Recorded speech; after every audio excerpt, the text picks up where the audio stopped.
کے باوجود بھی میرا کاروبار تو چل رہا ہے، میں سودی کاروبار کر رہا ہوں، لوگ تو میری عزت کر رہے ہیں، مسجد کی کمیٹی کا میں صدر بھی ہوں، میں معززین شہر میں شامل بھی ہوں، لوگ مجھے جلسوں میں مہمان خصوصی بھی بلاتے ہیں، میں ایم پی اے بھی منتخب ہو گیا ہوں، مجھے وزارت کا قلمدان بھی سونپ دیا گیا ہے۔ وہ میاں اللہ کی نظر میں ان چیزوں کی اہمیت ہی نہیں ہے، یہ چیزیں ہوتی کیا ہیں؟ وہ یہ نہیں چھینتا، وہ ہدایت چھینتا، وہ روٹی نہیں چھینتا، وہ تو نمرود کو بھی روٹی دیتا تھا۔ اس نے کبھی سورج کو منع نہیں کیا کہ اس کے گھر میں روشنی نہ کر، یہ حامان کا گھر ہے، یہ قارون کا گھر ہے، یہ میرے دشمنوں کا گھر ہے، اس کے گھر میں روشنی نہیں ہونی چاہیے۔ چاند کو کہتا ہے اپنی کرنیں بکھیر، سورج کو کہتا ہے اپنی روشنی بکھیر۔ جس طرح باجزید کے گھر میں روشنی ہوتی ہے، اس مکار کے گھر میں بھی ایسی روشنی ہوتی ہے، فرق نہیں پڑتا۔ تو وہ کرم نوازیاں تو نہیں رکتی، لیکن اللہ جب کسی سے ناراض ہوتا ہے تو اس سے ہدایت کی توفیق سلب کر لیتا ہے، تو اعلان جنگ ہوتا ہے۔ تو پھر وہ ٹکرے بھی مار رہا ہو تو اس کی رسم کی نماز ہوتی ہے، اس کا ماتھا جھک رہا ہوتا ہے، دل نہیں جھک رہا ہوتا، کیونکہ ہدایت سلب کر لی گئی۔ جب اندر سے روح ہی نکال لی جائے تو باقی بچتا کیا ہے؟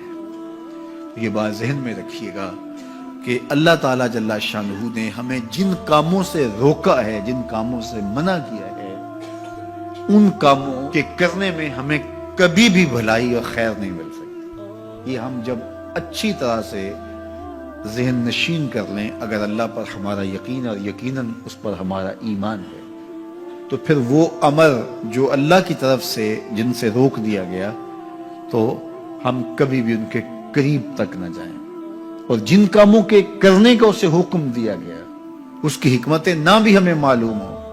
آج جدید سائنس تحقیقات کرتی ہے تو ہمارے سامنے آتا ہے کہ وضو کے کیا فوائد ہیں۔ آج ہمیں لوگ بتاتے ہیں کہ جناب آپ امامہ باندھیں گے تو سن سٹروک سے بچ جائیں گے۔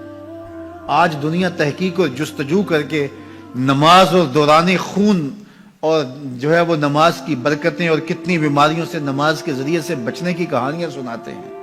اچھی بات ہے، نماز سے صحت پہ اثر پڑتا ہے، یہ اچھی بات ہے کہ وضو سے بہت ساری بیماریوں سے نجات ملتی ہے، یہ اچھی بات ہے کہ سر پہ امامہ باندھ لے تو سن سٹروک سے بچ جاتے ہیں، یہ اچھی بات ہے کہ آپ روزہ رکھتے ہیں تو کینسر جیسے امراض سے آپ کا بچاؤ ہوتا ہے، یہ اچھی بات ہے کہ فلاں عمل کرتے ہیں تو فلاں ہوتا ہے، لیکن صاحب ہم سن سٹروک سے بچنے کے لیے امامہ نہیں باندھتے، ہم محمد عربی کی ادا کے لیے باندھتے ہیں۔ دوران خون کے لیے نماز نہیں پڑھتے، ہم رب کے حضور سجدہ ریزی کے لیے اس کے حضور اپنی نیاز مندیوں کا سر جھکاتے ہیں۔ تو حکمتیں بھی ہیں، وہ برکتیں ذیل میں آتی ہیں۔ تو یہ بات ذہن میں رکھیے گا۔ غزنوی کا وزیر اس سے حسد کرتے ہوتے تھے کہ اس میں کیا خصوصیت ہے کہ بادشاہ اسی کو اہمیت دیتا ہے۔ ایک دن بادشاہ نے کوئی تربوز کاٹا، کوئی خربوزہ کاٹا یا کوئی اور ایسی چیز تھی، تو جس کو بھی دیا تو وہ کڑوا تھا، تو اس نے چوں ہی چکھا تو پھینک دیا، اور پھر بلایا یاس کو اور اس کو کاٹ کے اس کی پھانک دی، تو ایسے لطف سے کھانے لگا کہ جیسے اس سے لذیذ کبھی پھل زندگی میں دیکھا نہ ہو۔ تو سارے اندر ہنس رہے تھے، ایک دوسرے کو آنکھوں سے اشارہ کر رہے تھے، یہ دیکھو بے وقوف۔ تو بادشاہ رک گیا اور کہا کہ ایاز، یہ جو فروٹ تم نے کھایا ہے یہ میٹھا تھا یا کڑوا؟ کہا بادشاہ سلامت کڑوا۔ تو کہا پھر اتنے ذوق سے کیوں کھایا؟ کہا کہ اس ہاتھ سے میں نے میٹھی نعمتیں کھائی ہیں، آج کڑوی ملی ہے تو تھوک دوں؟ کہا ایسا نہیں ہو سکتا۔ تو میاں کڑوا ہو تو وہ بھی قبول کیا جائے، نفس پہ شاک ہو۔ کڑوی وہ چیز ہوتی ہے جو نفس پہ شاک ہوتی ہے، نفس کرنا نہیں چاہتا، لیکن اس کے باوجود تمہارا دل کہے نہیں، یہ مالک کی طرف سے ہے۔ سخت سردی ہے، گرمی کی شدت ہے، پانی ٹھنڈا ہے اور موسم سرد ہے، پانی گرم ہے اور موسم بھی گرم ہے، رات کا پچھلا پہر ہے، تھکے ہوئے ہیں، لیکن آپ اس کے باوجود بھی اپنے رب کے حکم کو بجا لاتے ہیں۔ نفس پہ شاک ہے، لیکن سینے میں ٹھنڈ ہی نہیں پڑتی جب اس کے حضور سجدہ ریزی نہیں کر لیتے۔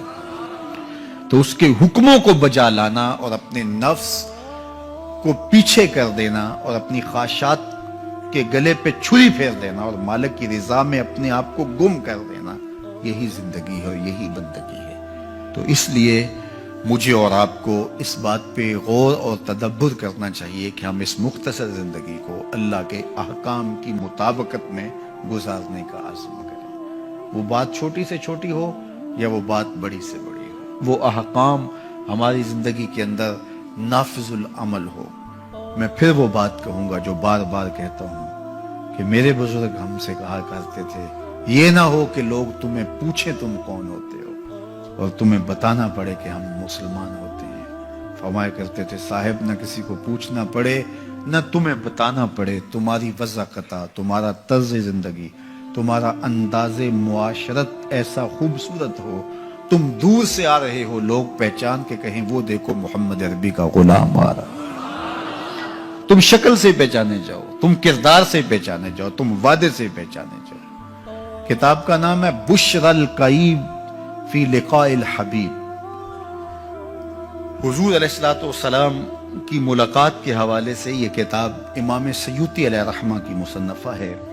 اس میں ایک واقعہ انہوں نے لکھا کہ ایک شخص قبر میں اترا اور نکیرین آئے اور انہوں نے سوال و جواب کا سلسلہ کیا، من ربوں کا، ما دینوں کا۔ اچھا، اس کی داڑھی میں چند بال سفید تھے جن کو وہ مہندی لگایا کرتا تھا۔ تو جب منکر نے کہا کہ من ربوں کا، تو نکیر نے اس کا ہاتھ پکڑ کے پیچھے کھینچتے ہوئے کہا اس سے سوال پوچھ رہا ہے، تو دیکھ نہیں رہا اس کی داڑھی میں اسلام کا نور چمک رہا ہے، اس کی داڑھی میں اسلام کا اجالا تمہیں دکھائی نہیں دے رہا؟ تو تمہاری وضع قطعی ایسی ہو کہ فرشتے بھی دیکھیں کہ یہ حضور کا غلام آ رہا ہے۔ اللہ کے ذکر سے رخ پھیر لے، اللہ کی یاد سے رخ پھیر لے، اللہ کے دین سے اعراض کرے، تو پھر خدا شناسی، قناعت، توکل اور اعمال خیر تو اس سے چھن ہی جائیں گے، اس کو خود فراموشی کے عذاب میں مبتلا کیا جاتا ہے۔ اور قرآن مجید نے ایک دوسرے مقام پہ ارشاد فرمایا وَلَا تَكُونُوا كَالَّذِينَ نَسُوا اللَّهَ فَأَنسَاهُمْ أَنفُسَهُمْ، ان لوگوں کی طرح نہ ہو جانا جنہوں نے رب کو بھلا دیا۔ وہ بھول گئے، اپنے رب کو بھول گئے، غفلت ایسی طاری ہوئی سویر سے لے کر شام تک اور شام سے سویر تک، دنیا دنیا اور دنیا ہی مقصد حیات بن گیا۔ دنیا میں آئے کس لیے تھے، مقصد کیا تھا، بھول گئے۔ میلہ دیکھنے کے لیے آئے تھے، گھر کا راستہ بھول گئے۔ اللہ اکبر۔ تو فرمایا تم ان لوگوں کی طرح نہ ہو جانا۔ پھر اللہ نے انہیں سزا کیا دی، رزق کے دروازے بند کر دیے؟ نہیں۔ ان کی سانسیں چھین لی؟ نہیں۔ سورج کو حکم دے دیا اس کے آنگن میں روشنی نہ بھیجنا؟ نہیں۔ چاند کو چاندنی بکھیرنے سے روک دیا؟ نہیں۔ آب و ہوا روک دی گئی؟ نہیں۔ انہیں کیا سزا ملی جنہوں نے رب کو بھلا دیا؟ فرمایا فَأَنسَاهُمْ أَنفُسَهُمْ، اللہ نے انہیں ان کی ذاتوں سے انہیں بے خبر کر دیا۔ جو خدا فراموش ہوئے وہ خود فراموش ہو گئے، انہیں اپنے آپ سے ہی آگاہی نہ رہی۔ اور مجھے بتاؤ، جسے یہ بھی نہ پتا ہو کہ میں کون ہوں، اپنی شناخت جو بھول جائے، اس کے پلے ہوتا کیا ہے؟ اقبال نے کہا تھا نا، اپنے من میں ڈوب کر پاجا سراغے زندگی، تو میرا نہیں بنتا تو نہ بن، اپنا تو بن۔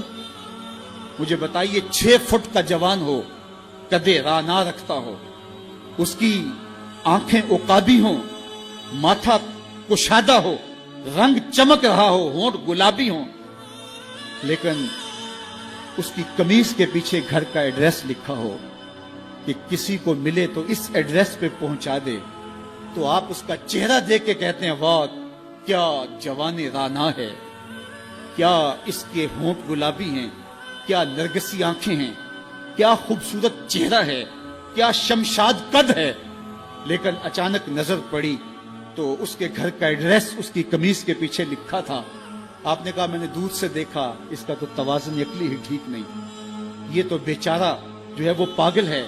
تو قد کاٹ ہونے کے باوجود گھر کا ایڈریس پیچھے لکھ دیا گیا، تو اب ہر کوئی سمجھتا ہے کہ یہ بیچارہ فہم و ادراک کے نور سے خالی ہے۔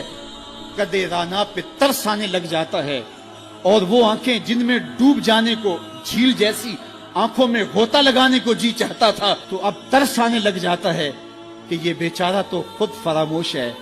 اللہ فرماتا ہے جس نے رب کو بھلا دیا، تم یہ نہ دیکھو اس کے بنگلے کتنے ہیں، یہ نہ دیکھو اس کے پاس کوٹھیاں کتنی ہیں،